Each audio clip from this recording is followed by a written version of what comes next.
Mapagpalang araw po sa inyong lahat. Ngayon po ay araw ng Huwebes, 5 ng Marso. Pakinggan po natin ngayon ang mabuting balita ng Panginoon. Pagbasa mula sa aklat ni Propeta Jeremias. Sinasabi ng Panginoon, parurusahan ko ang sinumang tumatalikod sa akin at nagtitiwala sa kanyang kapwa sa lakas ng mga taong may hangganan ng buhay. Ang katulad niya'y halamang tumubo sa ilang, sa lupang tigang at sa lupang maalat na walang ibang tumutubo. Walang mabuting mangyayari sa kanya, ngunit maligaya ang taong nananalig sa Panginoon, pagpapalain ang umaasa sa kanya. Ang katulad niya'y halamang nakatanim sa tabi ng batisan, ang mga ugat ay patungo sa tubig. Hindi ito manganganib kahit dumating ang tag-init, sapagkat mamamalaging luntian ang mga dahon nito. Kahit di umulan ay wala itong aalalahanin. Patuloy pa rin itong mamumunga. Sino ang makauunawa sa puso ng tao? Ito'y magdaraya at walang katulad. Wala ng lunas ang kanyang kabulukan. Akong Panginoon ang sumisiyasat sa isip at sumusubok sa puso ng mga tao. Ginagantihan ko ang bawat isa ayon sa kanyang pamumuhay at ginagantimpalaan ayon sa kanyang ginagawa. Ang salita ng Diyos. Salamat sa Diyos. Salmong tugunan. Mapalad ang umaasa sa Panginoon tuwina.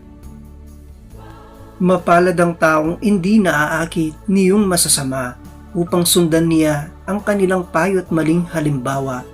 Hindi sumasama sa sinumang taong ang laging adikay, pagtawanan lamang at hamakamakin ang Diyos na dakila. Nagagalak siyang laging magsaliksik ng banal na aral. Ang utos ng poon siyang binubulay sa gabi at araw.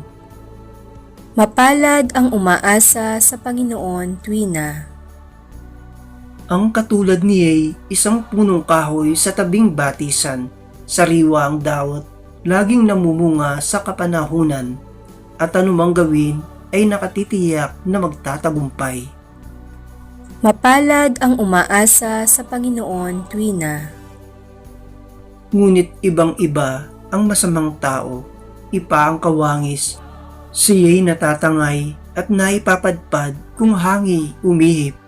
Sa taong matuwid ay Panginoon ang siyang mag-iingat, ngunit kailanman ang mga masama ay mapapahamak. Mapalad ang umaasa sa Panginoon tuwina. Awit pambungad sa mabuting balita. Mapalad ang nag-iingat sa kanyang pusong matapat ng salitang nagbubuhat sa poong Diyos ng liwanag. Sa tiyagay aaning ganap. Ang mabuting balita ng Panginoon ayon kay San Lucas. Noong panahong iyon, sinabi ni Jesus sa mga Pariseo, may isang mayamang nagdaramid ng mamahalin at saganang-sagana sa pagkain araw-araw. At may isa namang pulubing nagngangalang Lazaro, tadtad ng sugat, na nakalupasay sa may pintuan ng mayaman upang mamulot kahit mumong nahuhulog mula sa hapag ng mayaman. At do'y nilalapitan siya ng aso at dinidilaan ng kanyang mga sugat. Namatay ang pulubi at dinala ng mga anghel sa piling ni Abraham. Namatay rin ang mayaman at inilibing sa gitna ng kanyang pagdurusa sa Hades. Tumingala ang mayaman at kanyang natanaw sa malayo si Abraham, kapiling ni Lazaro. At sumigaw siya, Amang Abraham, mahabag po kayo sa akin. Utusan ninyo si Lazaro na isawsaw sa tubig ang dulo ng kanyang daliri at palamigin ang aking dila, sapagkat naghihirap ako sa apoy na ito. Ngunit sinabi sa kanya ni Abraham, Anak, alalahanin mong nagpasasaka sa buhay sa ibabaw ng lupa, at si Lazaro'y nagtiis ng kahirapan. Ngunit ngayoy, inaaliw siya rito, samantalang ikaw na may nagdurusa. Higit sa lahat, inilagay sa pagitan natin ang isang malaking bangin upang ang mga narini ay hindi makaparian at ang mga nariyan ay hindi makaparini. At sinabi ng mayaman, kung gayon po amang Abraham, ipinamamanhik ko sa inyong papuntahin si Lazaro sa bahay ng aking ama, sapagkat ako'y may 5 kapatid na lalaki. Paparoonin nga ninyo siya upang balaan sila at nang hindi sila humantong sa dakong ito ng pagdurusa. Ngunit sinabi sa kanya ni Abraham, nasa kanila ang mga sinulat ni Moises at ng mga propeta. Pakinggan nila ang mga iyon. Hindi po sapat ang mga iyon, tugon niya. Ngunit kung pumunta sa kanila ang isang patay na muling nabuhay, tatalikdan nila ang kanilang mga kasalanan.